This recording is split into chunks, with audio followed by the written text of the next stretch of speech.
State, are you prepared to give your closing argument? Yes, Your Honor. All right, whenever you're ready.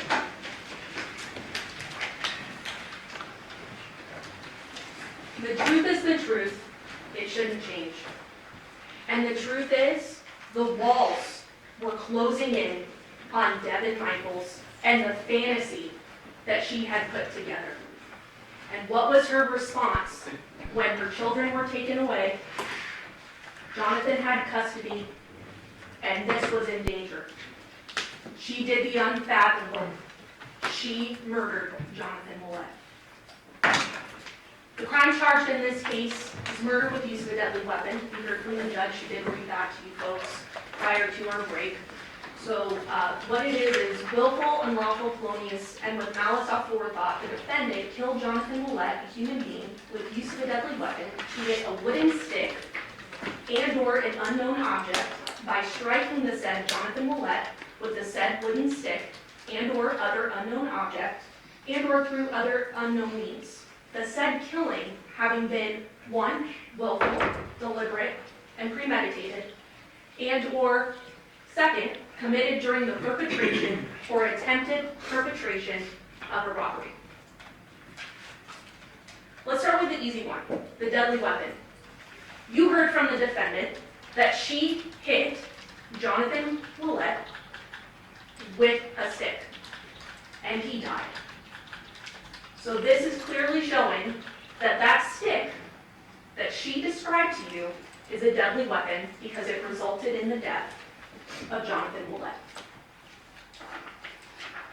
Now I want to point out something very important that's in your instructions, and it's not something to gloss over. The state is not required to have recovered the deadly weapon used in the crime in this case. So keep that in the back of your mind that we are not required to do that. However, we have the confession from the defendant that that is what she used. So that being said, you'll have your verdict form when you go back to deliberate. So I think it's helpful to sort of walk through that. So based on knowing that there was a deadly weapon used beyond a reasonable doubt, we're able then to eliminate guilty of first degree without the use of a deadly weapon, and also guilty of second degree murder, and guilty of voluntary manslaughter. So all that we are left are those charges with use of a deadly weapon. Let's talk about murder. Your instructions tell you that murder is the unlawful killing of a human being with malice aforethought. Whether express or implied, the unlawful killing may be effected by any of the various means by which death may be occasioned. So let's talk about malice aforethought. What does that mean? That is the intentional doing of a wrongful act. So I don't think anyone is going to get up here and say that this was not a brutal first-degree murder. Knowing that, defendant's actions were not voluntary manslaughter. Voluntary manslaughter is the unlawful killing of a human being without malice aforethought, without deliberation or premeditation. It is a killing upon a sudden quarrel or heat of passion caused by a provocation sufficient to make the passion irresistible. That is not what we have in this case. The defendant said in her statement to the police, told the police, that she was giving Jonathan a back massage while he was laying face down on his bed. She was next to him. She got up off the bed, made the conscious decision to then walk over to that fireplace that we all saw, grab what she described as a candlestick, an object, right? Walks over, makes the conscious decision to then walk over, goes to the bed, and while Jonathan is still face down, with his head facing away from her, as she told us, she took that stick and bashed the victim in the head. He had no clue that this was coming. Conscious decisions every step of the way. His body goes limp. This is not voluntary manslaughter. The instruction also tells you if there should appear to have been sufficient time for a cool head to prevail and the voice of reason to be heard, the killing shall be attributed to deliberate revenge and determined by you to be murder. The defendant did mention that the victim, Jonathan Millette, had rubbed on her leg. And then she kind of just shooed it off. It was like, okay. And then, after that, he seemed happy, right? His face was turned away, he thought he was getting more of a massage. But instead, the defendant made those conscious decisions that I just went over and bashed him in the head. This is not voluntary manslaughter. So that being said, when you go back to deliberate, you'll have this form again. We've already crossed off the ones that don't apply, so let's cross off the other one. Voluntary manslaughter with use of deadly weapon. Because no one's going to get up here with reasonableness and say that this was voluntary manslaughter. So then what are we left with? First-degree murder. You were instructed that murder of the first degree is murder which is perpetrated by means of any kind of willful, deliberate, and premeditated killing. What are those three elements? Willfulness, deliberation, and premeditation. And I do have a graphic photo here, so I just want to warn everyone, including in the gallery, that there will be a graphic photo. This is first-degree murder. What is willfulness? Willfulness is the intent to kill. There need be no appreciable space of time between formation of the intent to kill and the act of killing. What is deliberation? Deliberation is the process of determining upon a course of action to kill as a result of thought, including weighing the reasons for and against the action and considering the consequences of those actions.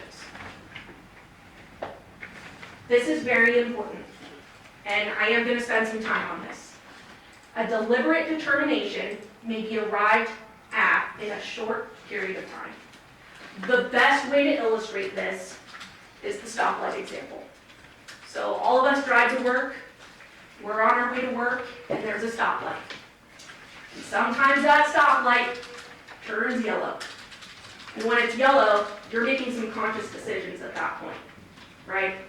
Either you're taking the decision to press on the brakes, but during that you're deciding, well, is someone going to rear-end me, right? If I just stop on my brakes, right? Is my coffee that I just bought from Starbucks going to fly all over the car and I'm not going to have coffee at work if I slam on my brakes? Is my purse going to fly off the seat and I'm already running late for work, so how am I going to have time to put all the items back in my purse so I can walk into work? If I press on the brakes, I'm going to then potentially be late for work. And I've already been written up a couple of times, so this may be the time I'm fired. All of this is going on in your head when you're faced with that yellow light. You're also thinking, well, I obviously can't press on my brakes, right? So I'm going to have to blow through this light. But what are you thinking about when you're going, making the decision to run that yellow light that's about to turn red? You're hoping there's no cop, right? You're hoping that a motorcycle doesn't come out from nowhere and you hurt someone.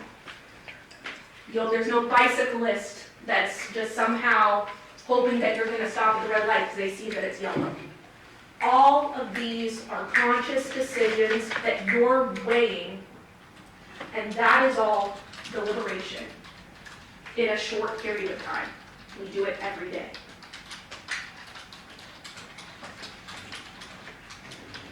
Again, it need not be for a day, an hour, or even a minute, this premeditation, this decision making. It may be as instantaneous as successive thoughts of the mind.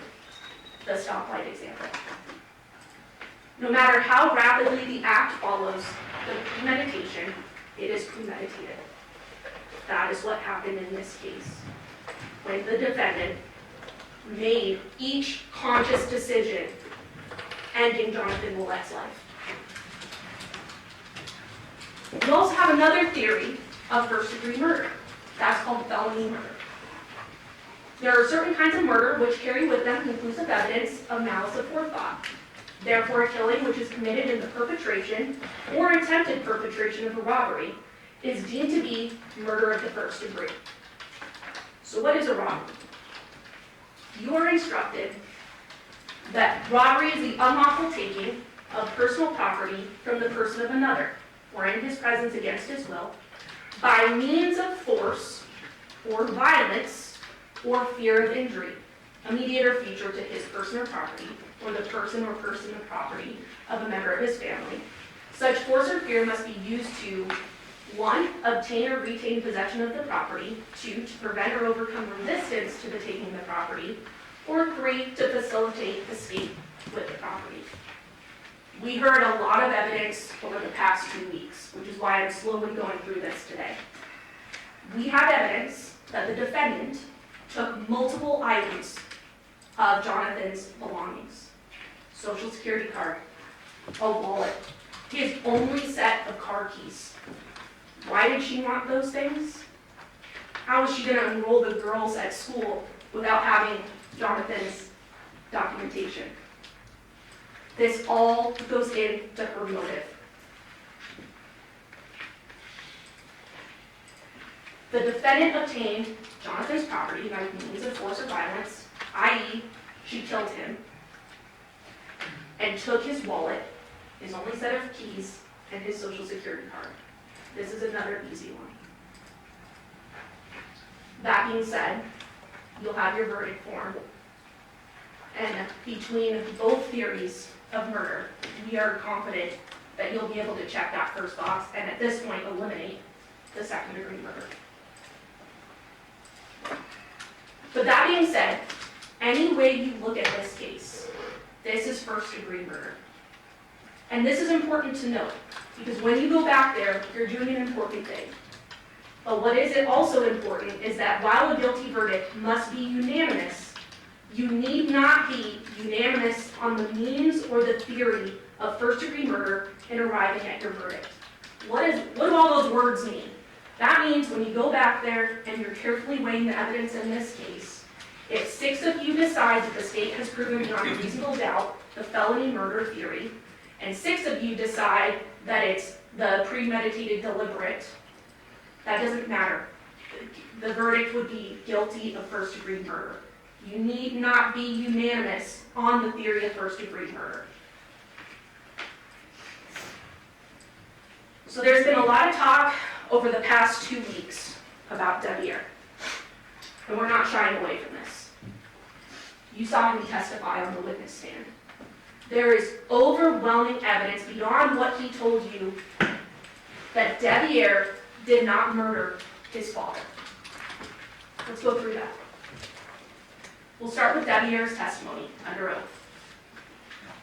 He tells you that he saw his father, Jonathan Willett, at that Porcupine Rim address, the house that he and Devyn shared, briefly on August 6th. You'll recall that he saw his dad in the garage and just went right back inside.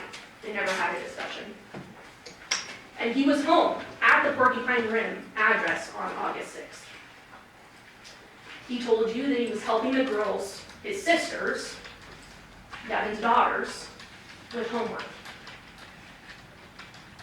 The defendant, Devyn, tells him that she's going to help John move some things. He goes on about his night. He stays at the house, he watches a movie with the girls, he puts them to sleep. This is what he's telling us. He goes to sleep around 10 p.m. He woke up, he recalls, around 2 a.m. to see Devyn getting in bed, which they shared at that time, and he just went back to sleep. He woke up at 6 a.m. the next morning on August 7th. He gets dressed, he goes to work. Even if you don't want to take his word for it, which we believe you should, we also have other evidence to corroborate what Deviere told you. This is a text message that Deviere sent to the defendant, Devyn Michaels, where he texted her, "See you when you get back. I'm going to sleep. Girls are in the living room," corroborating that he put the girls to sleep and he was going to sleep as well. This was on August 6th, 2023 at 10:36 p.m. We also have video surveillance to corroborate this. No video surveillance shows Deviere's vehicles in Taladura's neighborhood, Taladura being the murder house neighborhood. no vehicles belonging to Deviere are seen. And we spent a lot of time going through that video surveillance on that lengthier day of trial, showing you that there is no indication that Deviere's vehicles are in that neighborhood on the night of the murder. There's no video surveillance showing Deviere's vehicles entering or exiting Porcupine Rim neighborhood, the neighborhood he lives in with Devyn. Remember that fixed camera? There was no indication that his vehicles left that evening, or entered, for that matter. Deviere's vehicle was in the same position overnight. You recall there was sort of that catty corner home that had that footage showing the daytime and the nighttime, and the van, Deviere's van, remaining in the same position, to a T. There's also no video surveillance showing Deviere jumping a back wall to get in another vehicle. There is no evidence of that. What we do have is Deviere leaving in his work van at 7:31 a.m. on August 7th, because that's what happened. We also have the CDR mapping, which also rules Deviere out, beyond his word. If you recall, there was that Detective Good testified pretty in depth. He had color-coded the different phones so that you could see with ease which phones were popping up at which times. You recall Deviere's was green. We see green popping up at that Porcupine Rim Street, which is his home, throughout the night, and more importantly, during the time period of the murder, which we'll talk about later, because we are able to narrow that down. At no point do we see Deviere at the murder house the night of the murder, and even more importantly, during the murder. Again, I explained this, I just want to show it. This is that footage of the nighttime. We see, if you recall, up in that top right-hand corner, we see the victim's truck, Jonathan Millett's truck. We also see right next to it, Deviere's work van. This is the night of August 6th. This is the next morning of August 7th. There's that same work van, Deviere's work van, in the same position. Nighttime, daytime, nighttime, daytime. Never changing. Physics also ruled Deviere out. A lot of discussion about how he jumped a back wall, he took the road that's one house over that, not the road, but the little dirt path, right, to get all the way across town. 7.5 hours? No. That's not common sense.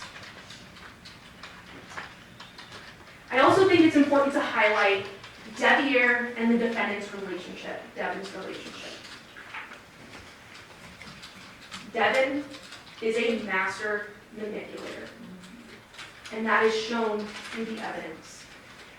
This is a woman in her late 30s that decided to begin a sexual relationship with her 19-year-old stepson, who had just lost his virginity. I'm not going to get up here and say that the 19-year-old teenage boy, this wasn't his dream to be with Devyn Michaels, who was an older, more sexually experienced woman. But what I am going to say is that the defendant is the one running the show here. This was her fantasy, and he went along with it. For a while, though. Because remember, he tried to move away to California on multiple occasions, and somehow she was able to spin her web and bring him back. The most glaring portion being when she uses a supposed pregnancy against Deviere to bring him back to Las Vegas. When she threatened him, I will have this baby and tell everyone whose baby it is if you don't move back to Las Vegas. So what does young Deviere do? He moves back to Las Vegas. He doesn't want a kid at his young age, and even complicate his relationship with his family that doesn't know about their relationship or their sexual engagements. There's also messages that show that Devyn was in charge of this relationship. He tried to get out multiple times. So now that we've talked about this could not be Deviere, let's talk about who's on trial today. Devyn Michaels, the defendant, and how there is overwhelming evidence that she committed first-degree murder. I'm going to go over a roadmap of all the different evidence that you heard in the past 2 weeks and sum it up as much as I can. We'll start with Yoko and Yoshida's testimony, Devyn's inconsistent statements, so her own words, the scene, the DNA, the burlap, which we heard about today again, CDR mapping, video surveillance, the phone contents, and we'll also talk about the custody case and those witnesses we heard yesterday. I think it's very important to start with the timeline because, as Mr. Giordani said, this one's a wild ride and we have to buckle up. So let me start with the timeline here. The timeline starts August 6th of 2023. Devyn, John, the girls, they're all shopping for the girls' first day of school. At 8 p.m., Devyn arrives at the murder house in her vehicle, and Yoko confirms this. At 8:42 p.m., Devyn, the defendant, and John drive to Devyn's home. At 9:40 p.m., Devyn and John drive back toward the murder home. 10:04 p.m., Devyn and John they get to Chevron. They're there for a few minutes, as we saw, and then return back to the Paladura neighborhood at 10:12 p.m. And that's even confirmed by Yoko saying that she saw Devyn and John, and that's when John began to prepare a meal for himself. At 11 p.m., a person places something in the Nissan Armada, Devyn's Nissan Armada, moves the Armada in front of the murder house. And what's notable about that, and I think it's important to highlight, is it went from being in front of the camera to being out of the camera, but more importantly, closer to the house, right in front of the driveway, and nose to nose with Jonathan's truck, which we see was in the same position the next day based on the surveillance, as well as the testimony from the officers in this case. We then turn to August 7th, 2023. At 1 a.m., Yoko runs into Devyn for about 15 minutes or so. At 2:04 a.m., Devyn leaves the murder home in her Nissan Armada.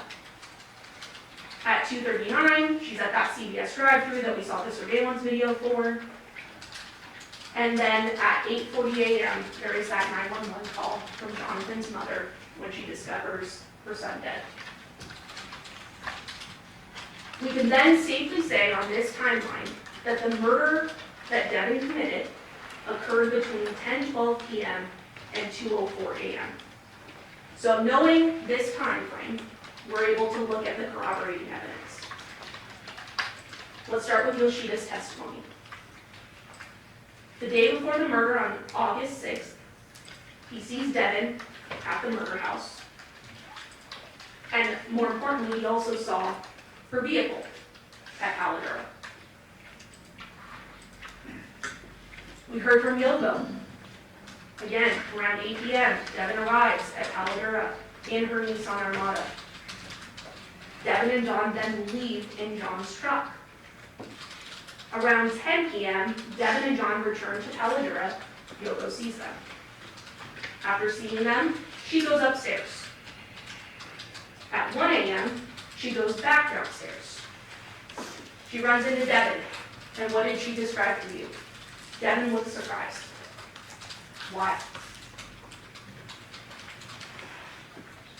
Importantly, Yoko also says that the light was on in John's room.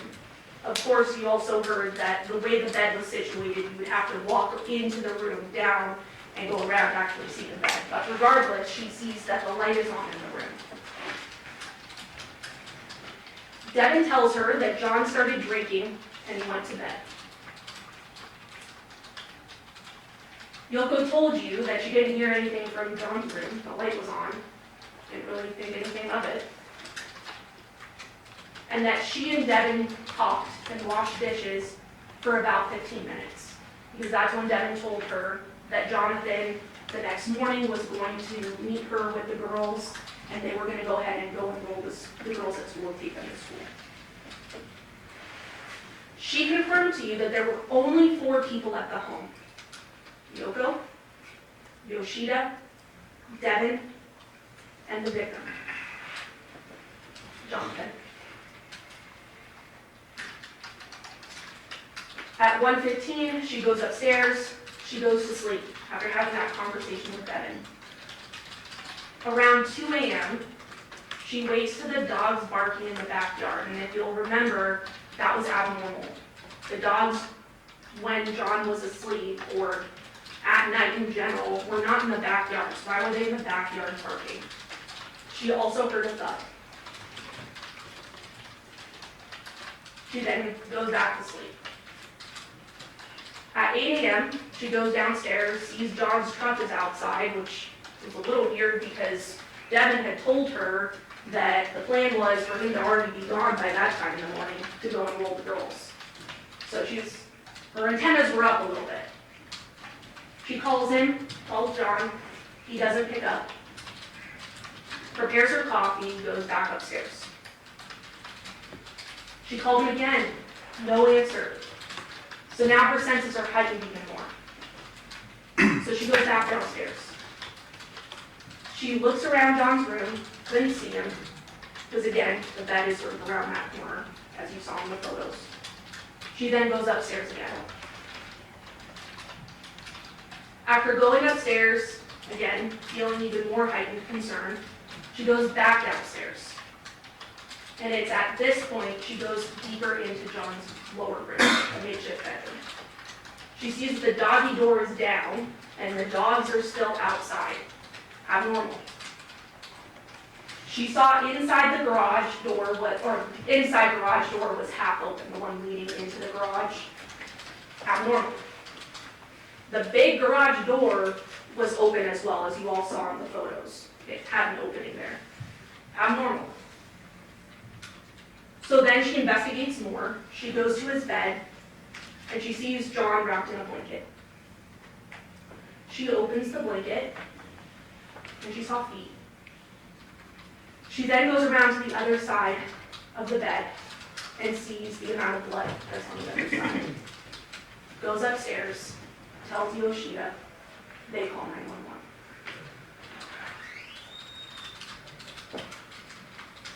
Devyn also made several inconsistent statements. The truth is the truth, it shouldn't change. What were those inconsistent statements? The first one, Jonathan's engagement ring. If you recall in interview 1, Devyn tells the officers, we threw his engagement ring in the trash last night. Okay. Interview 2, threw away John's engagement ring. We kind of made a joke of it, 2 points, threw it in the trash type thing. So it should be in the trash, right?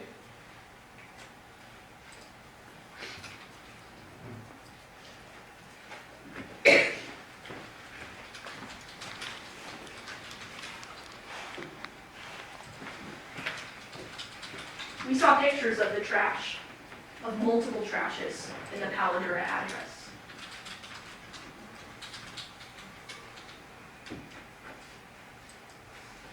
Not just one, but multiple. 1, 2, 3, 4, 5. None of them containing a ring that were searched by officers.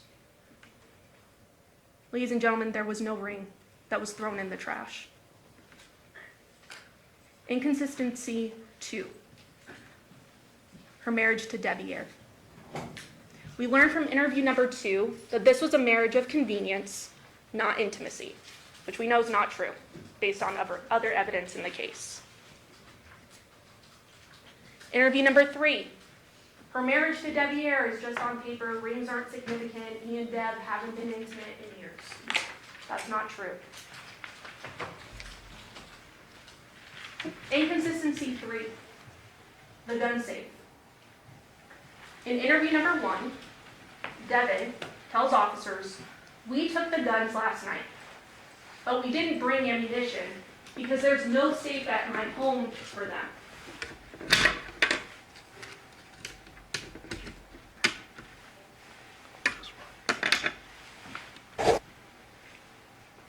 Ladies and gentlemen, we saw pictures of a safe.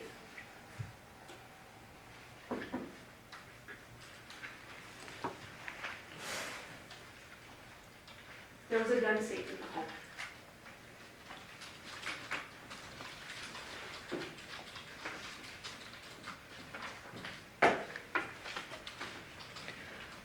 There's a close-up of it there. And there's guns and ammunition. Gun safe in the home. No safe. Inconsistency 4, Jonathan's wallet. In interview number 2, she tells officers, John lost his wallet yesterday. He leaves stuff around a lot. Minimizing. Then we have interview number 3, which is after the search warrant of Porcupine Rim, where they start to confront her with the fact that there's Jonathan's items in there, more specifically his wallet. She tells them, at first, nothing of John's is in my house. John's wallet wasn't at his house, so do you know where it is? No, sir.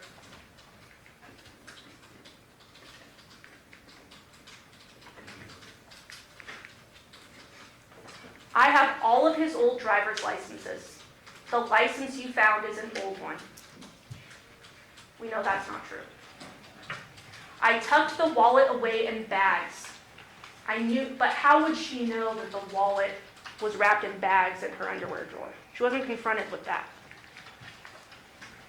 Nothing of John's in my house. But there was. His only set of car keys. His current driver's license, his wallet. And what was found inside her purse? Jonathan Willette's Social Security card. Why would she have those things?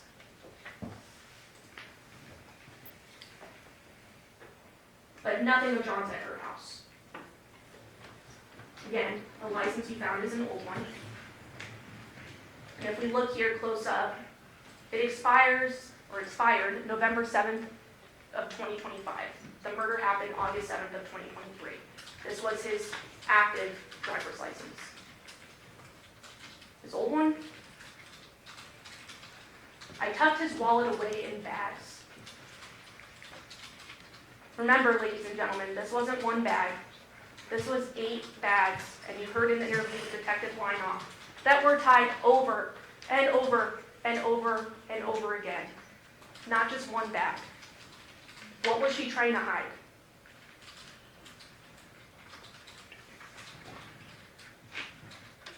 Also, how would she know?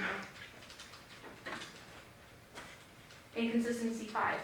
Where was John? In interview 1, she tells officers that John was in the garage, awake, smoking when she left. He was smoking when Yoko came down. But remember, Yoko said Devyn told her John was sleeping off his alcohol. So which one is true? She says she said goodbye to him, pushed out a box under the garage, went out the front door. Then the next interview, last thing she did with John was pop his back. He went to smoke. She talked to Yoko. She finished loading. He told her what to take, and that was it. All inconsistent. And not the same story. Inconsistency 6. John's bloody phone found at Devyn's home. There's a lot of discussion about this during the trial because it's important. And it shows that Devyn committed the murder. And why? First of all, she told us in interview number 3, he told me he cut his hand. Okay? He said he was moving a table and one of the parts fell and took a chunk of his hand. She offers this to police. I didn't see it, but I do know he mentioned bleeding on his hand. Very descriptive. Then interview number 3. He must have been smoking and set his phone down.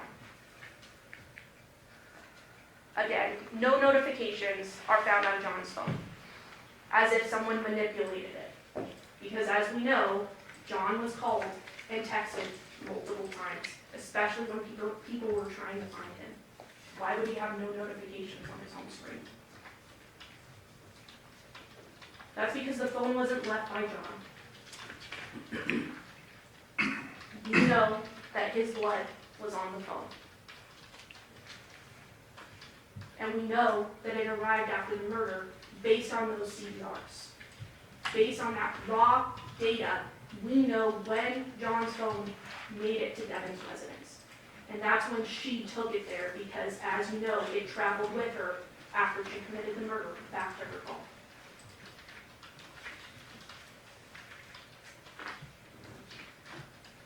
This is also an important one. She tells detectives that it was dark in the room and she couldn't see when she committed the murder. In interview 4, we finally get her confession. She hit him.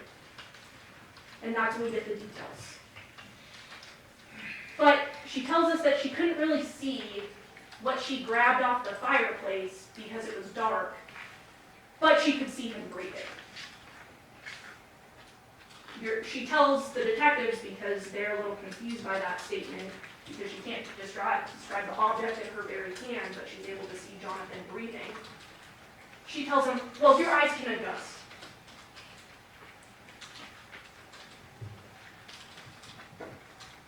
And remember, Yoko said the light was on in John's room when she came downstairs. It wasn't off. It's also important to note that he was wearing boxers. He had his boxer briefs on, she tells the police. And we know that's not true. The boxers were found at the foot, next to the side of the bed, as shown right here.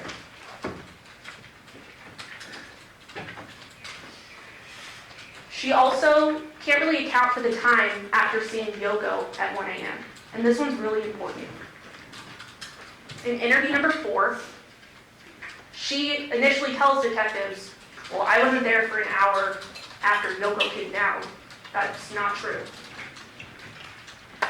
But then she's confronted that no, there is evidence that you were in fact there until 2:04 in the morning. So detectives trying to solve this case for the family is asking, what were you doing? What were you doing in that time frame? She remembers every detail before. She remembers every detail after you heard the interview. But she doesn't remember this time frame. Why?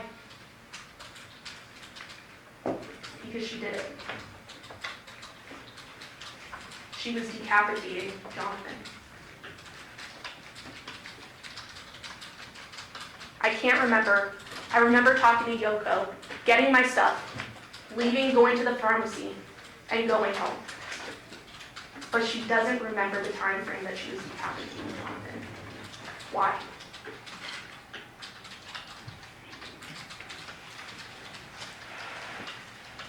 She's told this has got to be eating you up. And this is why videos are so important. This is her response. This has got to be eating you up. This has got to be eating you up.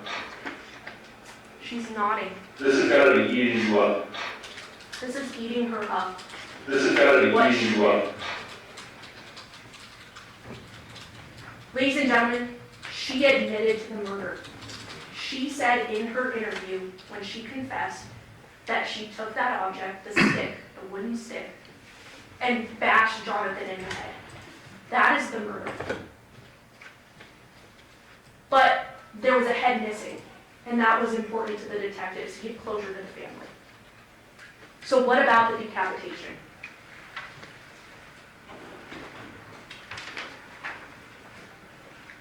Well, you have to have something for the outer 4 minutes for it to be work. that you were in the house. That's it. That's the only time that you don't remember. I didn't know I was there that long. It doesn't matter if you know. That's what I'm saying, I don't remember being there that long, I didn't know I left. Okay, so is it possible you did it, you don't remember? Yes, sir, it is very possible. Okay. Yes, sir, it's very possible. The scene does not lie. Defendant can lie, but the scene can't.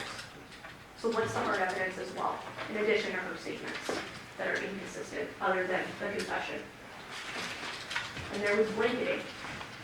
And we also noticed that there were two blood spots specifically on that sheet that he was wrapped in. One on one side and one on the other, as you can see in that right-hand photo.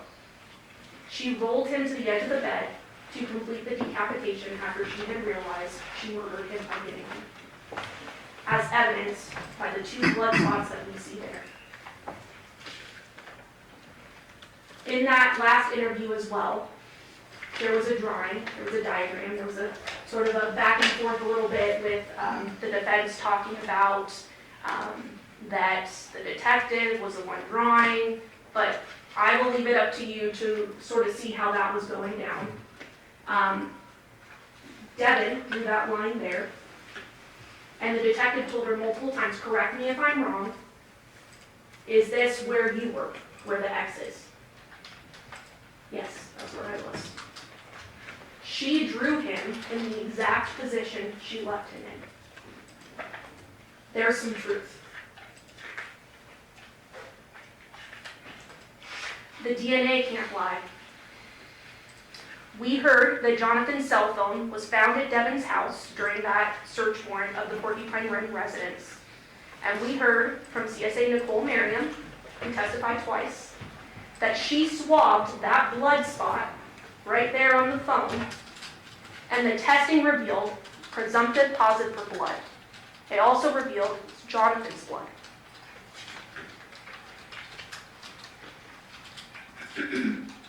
It's also important to note that Jonathan's blood was found in the driveway of the residence.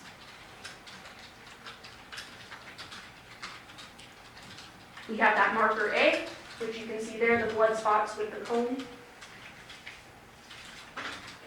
And we also have marker B, which was that Jonathan's bed frame, where they saw those droplets of blood. All Jonathan's blood. It also is interesting where these blood spots are, because they're in the driveway in the same exact place Devyn would have walked to go back to her vehicle to drive home, as we know occurred at 2:04 in the morning.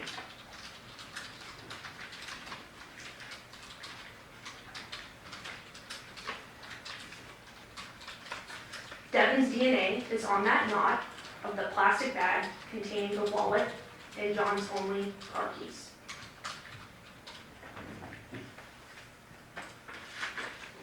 They also tested inside and outside of the wallet, including all the pocket openings. So the inside of the wallet also contained Devyn's DNA.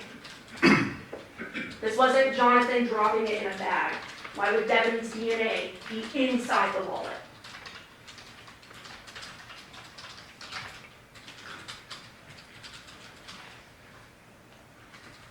Devyn and John's DNA are on his Social Security card swab. Not shocking that Jonathan's DNA is on his Social Security swab, or Social Security card, I should say. But remember, this is Devyn's bag. You see her wearing it in the surveillance video with the Chevron. She also described it to police during one of her interviews. And what's found inside is that Social Security card belonging to Jonathan Millette. And not only is it found, but it's found with the defendant's DNA on it. She handled it. She wanted to enroll the girls at school and knew that she needed documentation because the father of the children was dead.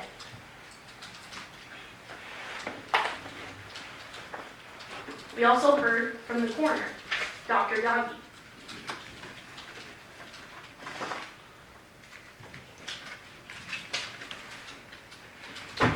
The cause of death, homicidal violence. The manner of death. Homicide. The internal exam, and this is important, decapitation occurred post-mortem. Jonathan was decapitated by the defendant after she bashed him with the stick and killed him. Based on the science. No one's disputing that. Not even Dr. Sims today.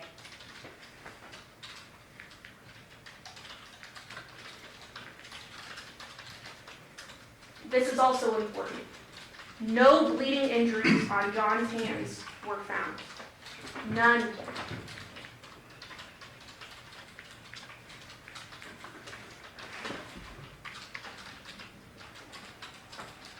She did discuss slippage, which she explained what that was, where, after death, the skin tends to shed a bit in different areas. But again, no bleeding injuries on John's hands. Then we had testimony from Dr. Burns, who passed around those cool exhibits. Cass, I should say. And she explained that there were 2 implements used to decapitate the victim. As you can see in the picture there, this is her annotated version showing that there were 2 implements that were in fact used.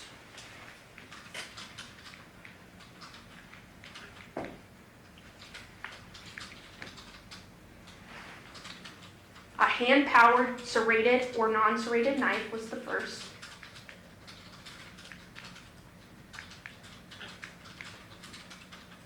Then a mechanically powered saw, because it's very difficult to cut through human bone. Not only did Dr. Yagi and Dr. Sims agree today, but also Dr. Burns told you that the impacts that she saw on the neck were consistent with post-mortem dismemberment. Jonathan's head was decapitated after he was murdered.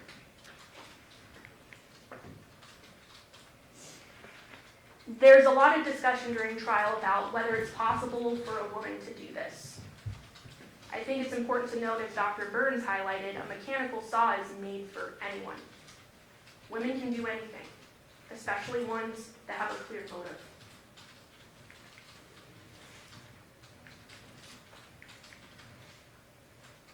Moving on to the burla. Where was Devyn's vehicle during all of this?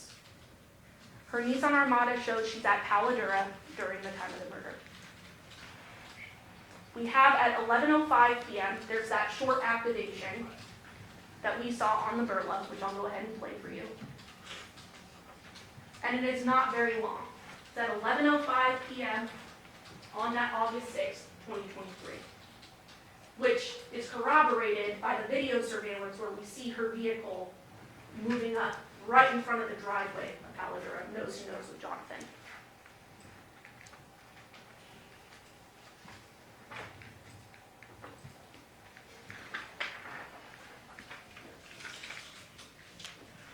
Then we have 2:04 a.m. This is when Devyn's Nissan Armada leaves. And we saw that in the burla. She goes from the Paladura address, she goes to CVS, then she returns home to the Porcupine Rim address. I won't play this all for you, you'll have this back at evidence. You've seen it during the trial. We also have that call detail record mapping.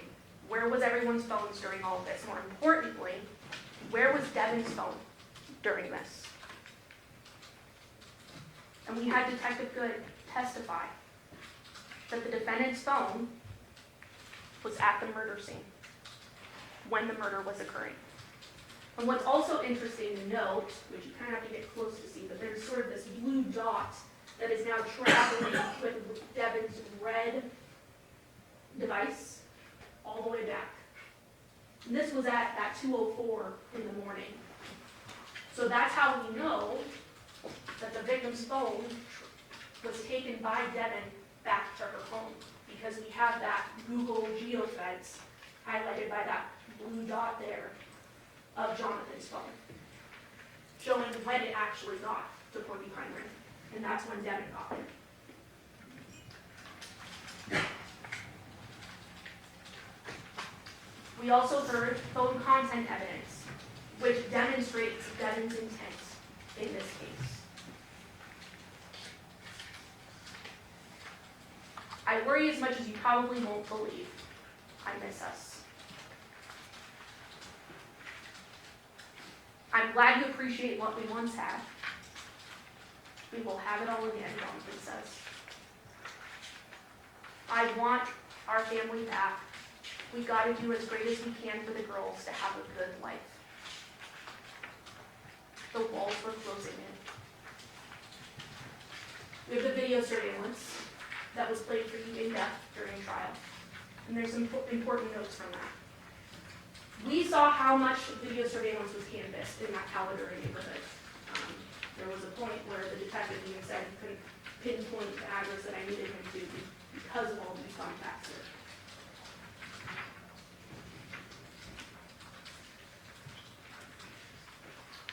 Then we have that next door residence to the murder house, that 2696 Paladura Drive. Again, next door. And this is that video I talked about earlier where we do see the Nissan activated and we see it move in front of the driveway of the murder home, 2698 Paladura. We also see in this vantage point of the video when Devyn and the victim returned home from that trip from Chevron. When they were coming from Porcupine Rim, stopped at the Chevron, got some items, then came back, and we actually saw those shadows of two figures, which would be Devyn and Jonathan, getting out of his truck to go inside of the Paladura residence. This camera gives us that as well. And again, 11:05 p.m., we get that activation, and we see that the Nissan Armada is moved up closer to the residence. Why would she want to move it closer to the residence? She's concealing her crime.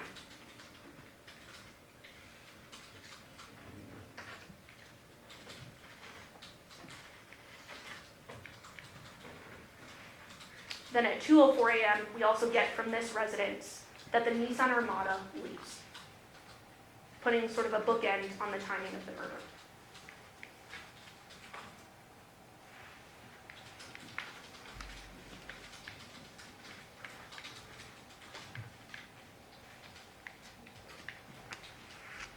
We then have the video surveillance from the Chevron. We've also called it the Terrible Herbs. And in there, I talked a little bit about this. We have that they're there at 10:10. That's Jonathan's truck pulled by a trailer. They then leave at 10:11 p.m.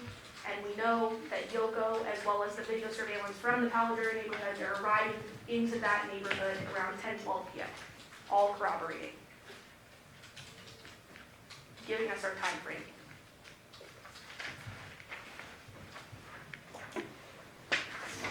We have the video from the CVS pharmacy, the drive-thru, 2:28 a.m. on August 7th of 2023. This is after the murder, where she's at CVS. Again, giving us a time frame. There's no one in that vehicle but Devyn. You can see with your eyes.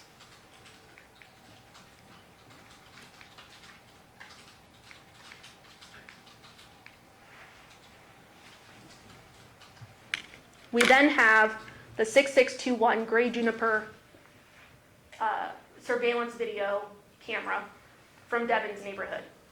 This is that one that was fixed where you could see the only entrance and exit of the Porcupine Rim neighborhood, and it was constantly running. We were able to see different things from that. Remember, it was 3 minutes slow to real time, but accurate.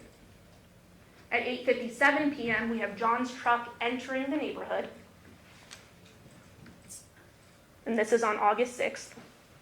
Then at 9:29 p.m., John's truck leaving the neighborhood, further corroborating the timeline. Then importantly, at 2:39 a.m. on August 7th, after the murder, we see Devyn's Armada and Devyn returning back to her residence. At no point was Devyn or Deviere's work truck or that sedan seen entering or exiting. Very important. We don't see his work truck or any of his vehicles leaving until 7:31 a.m. on August 7th. So now let's talk about Devyn's motive and intent, which is very important to consider. We heard from individuals that knew about the child custody case during this trial. And they told you that Jonathan had been given full primary physical custody of the two girls, Tamaya and Jamea. And this happened on October 27th of 2022. So at the time of the murder, Jonathan technically still had full physical custody of the girls. He had something he could hold over Devyn's head. The walls were closing in on her. We also heard from Elizabeth Lemons Woods, who also had worked on the child custody case and sort of the placement of the girls after Devyn was arrested. She meets with Devyn on August 17th of 2023. She wants to tell the defendant, hey, heads up, I just want to notify you, the girls are being placed somewhere else because you're not there, and their father is no longer around. And what Elizabeth Lemons Woods testified to is that defendant then started giving her more information, more than the scope of what the original conversation was supposed to be about. And what I think is notable is that Elizabeth says that throughout the conversation, Devyn appeared that she was trying to cry. Why would you try to cry?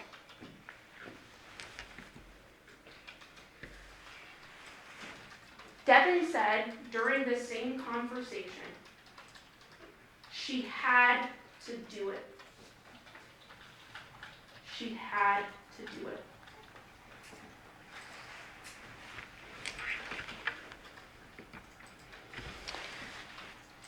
Now, ladies and gentlemen, it's very important, and you're in fact instructed on this, to use your everyday common sense and judgment as reasonable men and women. Do not check your life experience and what you know to be true at the door.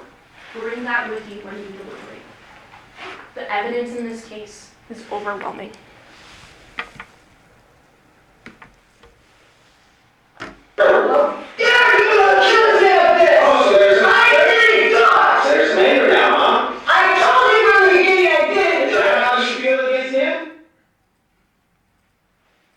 It's hard, and Mr. Giordani hit the nail on the head when he said, buckle up, this is a wild ride. This is unfathomable. But this is what happened. We are confident as the state that having all of this evidence in front of you, that you are going to go back to that jury room and you are going to check guilty of first-degree murder with the use of a deadly weapon, because the defendant committed first-degree murder under both theories: premeditation, deliberation, and also felony murder. Thank you.